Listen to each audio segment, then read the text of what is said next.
সুপ্রিয় দর্শক, আজকে যে বিষয়গুলো নিয়ে কথা বলবো সেটি হচ্ছে নির্বাচন।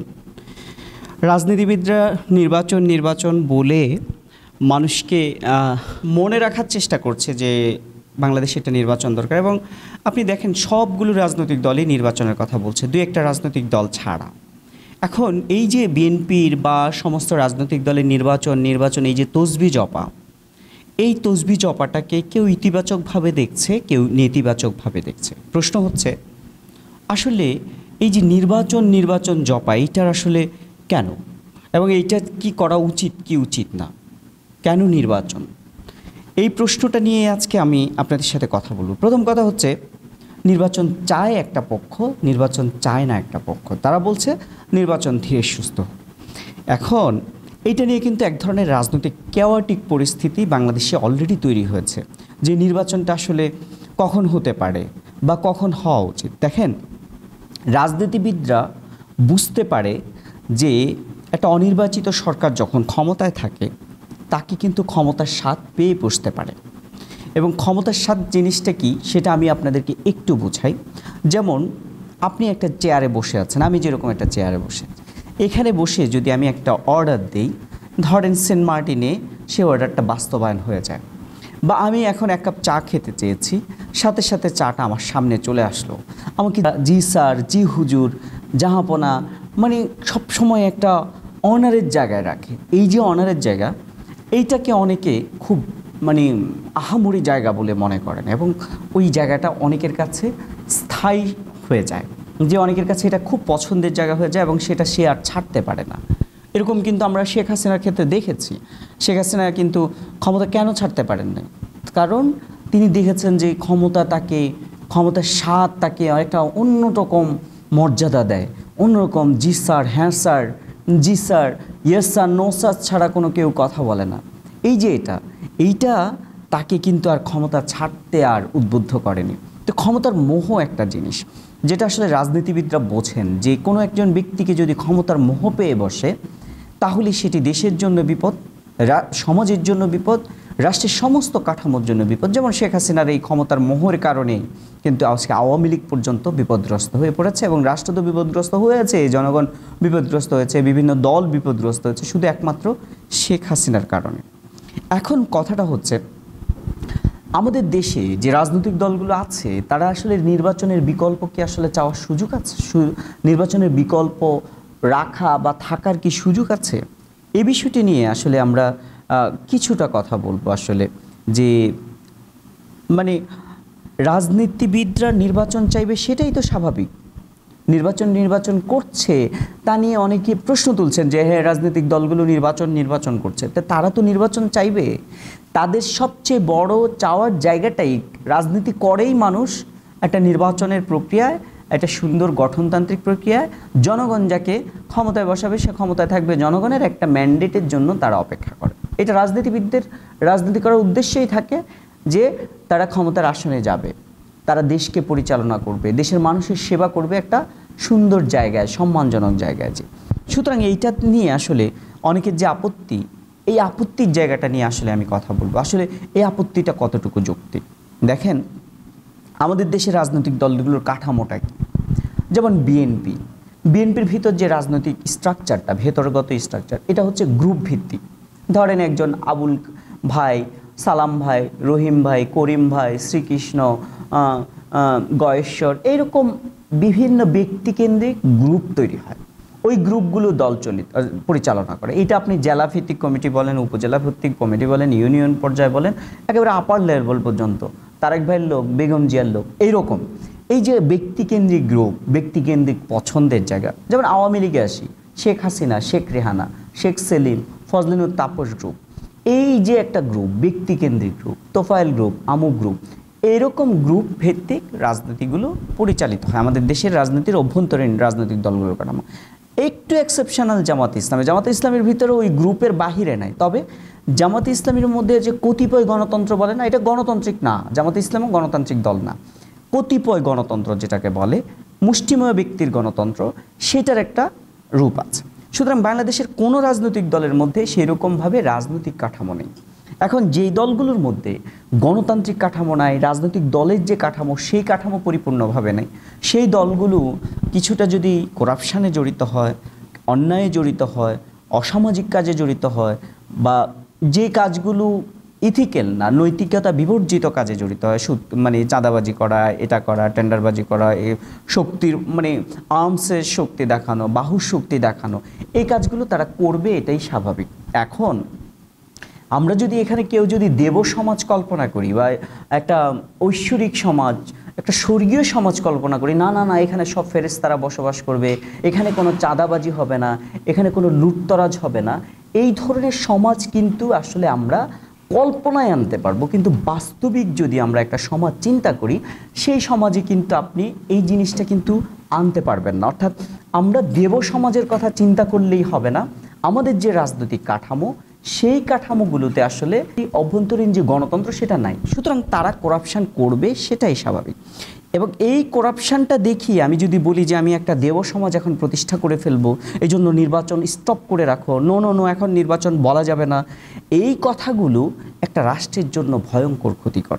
এবং সেই ক্ষতিটা কিভাবে হবে আমি আপনাদেরকে একটু সামনের দিকে নিয়ে যাই। এবার আসেন, কারা নির্বাচন নিয়ে ভয় পায়? ভয়টা তারা পাচ্ছে যারা এখন পর্যন্ত রাজনীতির অঙ্গনে খুব ইস্টাবলিশড দল না।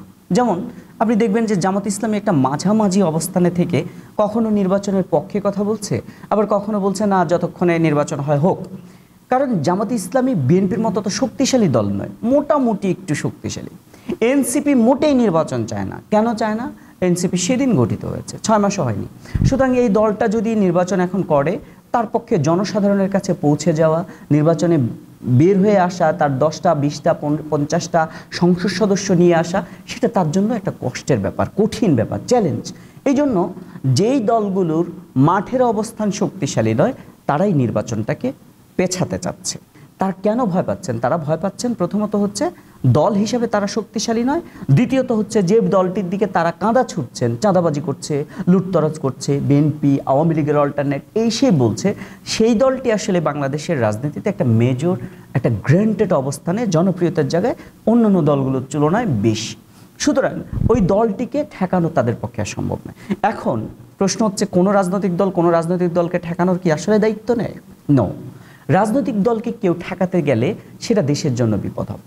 রাজনৈতিক দল জনগণের কাছে যাবে, জনগণ যে রাজনৈতিক দলটিকে পছন্দ করবে তাকে তারা সংসদ সদস্য হিসেবে পাঠাবে। এখন আপনি বলবেন যে বিএনপি তো দুর্নীতি করছে।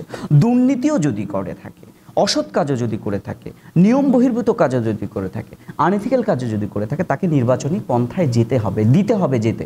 যদি জনগণ একবার ভোট দেয়, আপনারাও জনগণের কাছে যে বলবেন যে এই যে বিএনপি এই করছে, আপনারা এই যে ভোট দিচ্ছেন, এখন বিএনপির বিষয়ে আপনারা নতুন করে সিদ্ধান্ত নেন। তখন সাধারণ মানুষ সেই সিদ্ধান্ত না নেবে। কিন্তু আপনি যদি ভয় পান যে আমি নির্বাচন দিব না, আমি নির্বাচন দিতে রাজি না, আমরা নির্বাচন চাই না, এইটা অগণতান্ত্রিক। এবং যারা একবার নির্বাচনী ভয় পেয়ে যায় তারা জনগণের কাছে কখনো যেতে পারে না। এই যে দেখেন, আওয়ামী লীগ জনগণের কাছে যেতে ভয় পেত, এই জন্য কিন্তু সে তার হাত থেকে ক্ষমতাই ছাড়তে পারেনি।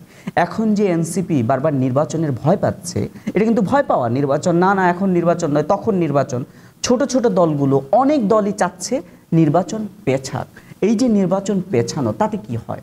নির্বাচন হচ্ছে স্টেটের একটা কাঠামোর বড় অংশ, যে অংশটাতে অর্থাৎ নির্বাচনী প্রক্রিয়াটা যদি না থাকে তাহলে দেশের যে একটা কাঠামো, সেই কাঠামোটা ভঙ্গুর হয়ে পড়ে। কেন? কারণ হচ্ছে ডক্টর ইউনূস বা আগের দিকেও যদি আমরা দেখি অন্তর্বর্তী সরকার বা তত্ত্বাবধায়ক সরকার, এই সরকারগুলো যতক্ষণ থাকে এরা অনির্বাচিত সরকার। এখানে যদি দেবতাই এনে আপনি বসায় দেন, এর কাছে জনগণের কাছে জবাবদিহিতা নাই তার। সুতরাং স্টেট যখন কল্পনা করবেন, রাষ্ট্র যখন কল্পনা করবেন, সেখানে জনগণের কাছে জবাবদিহিতা থাকতে হবে, একটা নির্দিষ্ট সুনির্দিষ্ট সিস্টেম থাকতে হবে, আর এই সিস্টেমের প্রতি দায়বদ্ধ থাকতে হবে। এই দায়বদ্ধতা থাকে যারা জনগণের কাছ থেকে নির্বাচিত হয়ে আসে। এখন বলবেন যে গণ অভ্যুত্থান, এই বিতর্ক আলাদা যে গণ অভ্যুত্থানের সরকার নির্বাচিত সরকার বা অনির্বাচিত সরকার। সুতরাং যারা নির্বাচন চাচ্ছেন না, যারা বলছেন যে বিএনপি নির্বাচন বলতে বলতে ফেনা তুলে ফেলছে, সে কিন্তু সঠিক পথে আছে বলে রাজনীতি বিশ্লেষকরা মনে করে। কারণ হচ্ছে একটা রাজনৈতিক দলের চাওয়া পাওয়া থাকে, নির্বাচনের মাধ্যমে সে জনগণের কাছে যাবে, জনগণ যদি তাকে ম্যান্ডেট দেয় তাহলে সে রাষ্ট্র পরিচালনা করবে, না হয় যতটুকু আছে ম্যান্ডেট সেটা নিয়ে সে আগামী দিনের রাজনীতি পরিচালনা করবে। সুতরাং কোনো রাজনৈতিক দল যদি নির্বাচন চায় এবং নির্বাচন নিয়ে এগিয়ে যেতে চায়, তাকে কিন্তু সেই সুযোগ দিতে হবে। এবং আপনি দেখেন শেখ হাসিনা এবং বর্তমান পরিস্থিতির যারা নির্বাচন চান না, তাদের মধ্যে কিন্তু তেমন কোনো পার্থক্য নাই। শেখ হাসিনা বলতেন, কেন নির্বাচন দিব? নির্বাচন দিলে তো ওই লুটেরা সরকার ক্ষমতায় আসবে, ওই দুর্নীতিবাজ তারেক রহমান ক্ষমতায় চলে আসবে, ওই দুর্নীতিবাজ খালেদা জিয়া চলে আসবে। এটা তো আপনার দায়িত্ব না। আপনি রাজনীতিবিদ হিসেবে এই সিদ্ধান্ত নেবেন না।